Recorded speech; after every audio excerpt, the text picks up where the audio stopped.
This is a recording of You Gentiles by Maurice. This book is in the public domain. Recording by Grips. Chapter 7. The Reckoning.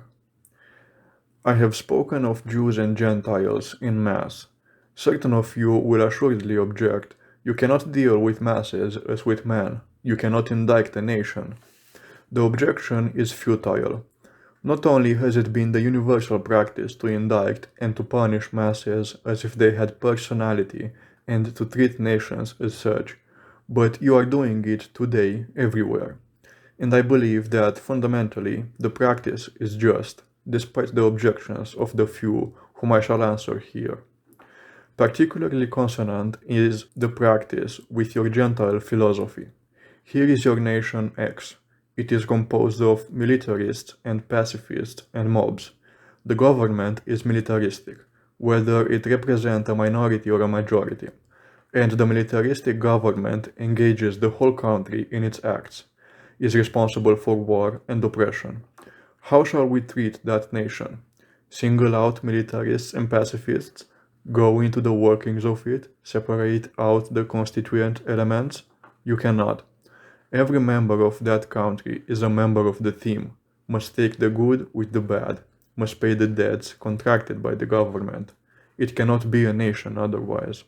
This from your point of view, and from the point of view of the workings of justice, it happens to be no less defensible.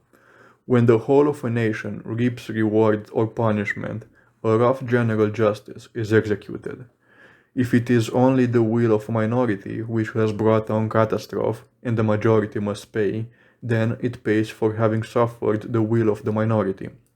Had the German masses foreseen defeat and its consequences, Germany would have never gone to war, militarist minority or none.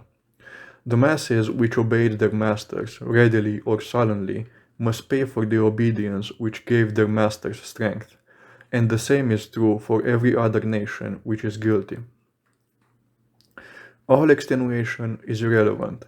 How shall the majority learn that it must not acquiesce indolently in the will of the minority? Shall it not suffer the consequences of its indolence? A slow, almost impossible process, but assuredly a just one. For the impotent or corrupt acquiescence of the majority made the minority effective. But if, on the other hand, a nation suffers for the will of its majority, and the minority suffers with the majority, then very clearly effective justice is being wrought, and just as clearly is the payment supposed to alter the will of the nation.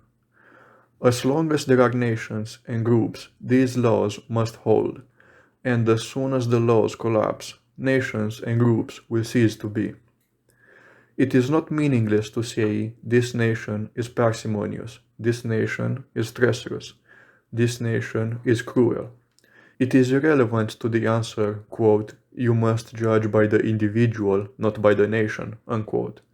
When we say, quote, Scotchmen are parsimonious, unquote, we simply mean that out of 1,000 Scotchmen, a larger number are parsimonious than out of 1,000 Englishmen.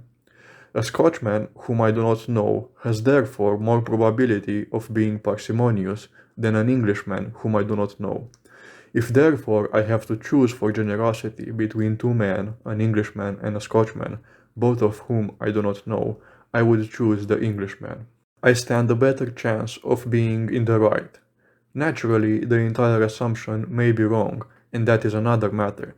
But it is ludicrous to deny that tendencies of characteristics in nations exist. Only the shallow demagogue insists that 1,000 Englishmen, 1,000 Frenchmen, 1,000 Germans, 1,000 Jews, picked up at random, would react similarly to the same stimulus. Assuredly, if I have the opportunity to check up on the individual, I will do it. But if I must take him on trust, I shall sensibly assume him to possess his race characteristics. As for you Gentiles and us Jews, we have both acted on the assumption that the mass must be treated by a general law. The instinct of the Gentile is to distrust the Jew, and of the Jew to distrust the Gentile. We only make exceptions. There is nothing inconsistent in the anti-Semite who says, quote, Some of my best friends are Jews, unquote. I say, therefore, that in the conflict between us, you have fought us physically, while our attack on your world has been in the spiritual field. It is the nature of the Gentile to fight for his honor, in the nature of the Jew to suffer for his.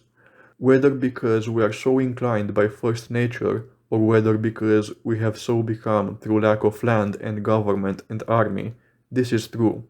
You revel in force, we despise it, even where we can and do exert it. And so, since we have lived among you, you have instinctively appealed to brute force in combating our influence. When the reckoning is drawn up, your guilt cries to heaven. Whatever have been your relations to each other, we Jews have at least been the common denominator of your brutality. Compared with each other, you are gentlemen, warriors, democracies. Set aside by, with us, you are bullies and cowards and mobs. In vain do your quiescent majorities wash their hands. Their quiescence is their effective guilt. I care not that your minorities struck the blow. I should not acquit the majority if I could give judgment and impose punishment. That you are unable to meet us on the spiritual level is made evident by the following. We are a disturbing influence in your life, not through your own fault. First, we are not in your midst by our own will, but through your actions. And second, we do not attack you deliberately. We are unwelcome to you because we are what we are. It is our own positive way of life which clashes with yours. Our attack on you is only incidental to the expression of our way of life. You too have this field open to you, and surely as we are a spiritual discomfort to you, you are a spiritual discomfort to us. As surely as we attack you peacefully, so you waste us peacefully and weaken our numbers. But you do more than this. You bring the attack down to the physical plane, where we are defenseless. You do with us as your animal whims dictate. You rob us, you slay us, you drive us from land to land, and while one of you drives us forth, the other shuts the gate in our faces. From the first day of our contact, since the first of our communities in exile, you have made us the sport of your brutality. There is at least one clear note in Gentile world history, one consistent theme, the note of our agony, the theme of your cruelty. Even from your point of view, you have been guilty. On our side, at least, the fighting has been clean. We have not misrepresented you. On your side, the fighting has been dirty. From the dawn of civilization, you have lied about us. You have accused us of murdering children, that we might use their blood for ritual purposes. You have accused us of poisoning wells. You have accused us of precipitating wars. And you accuse us today of fomenting a worldwide conspiracy to seize the government of the world. Do not answer us that a minority does this.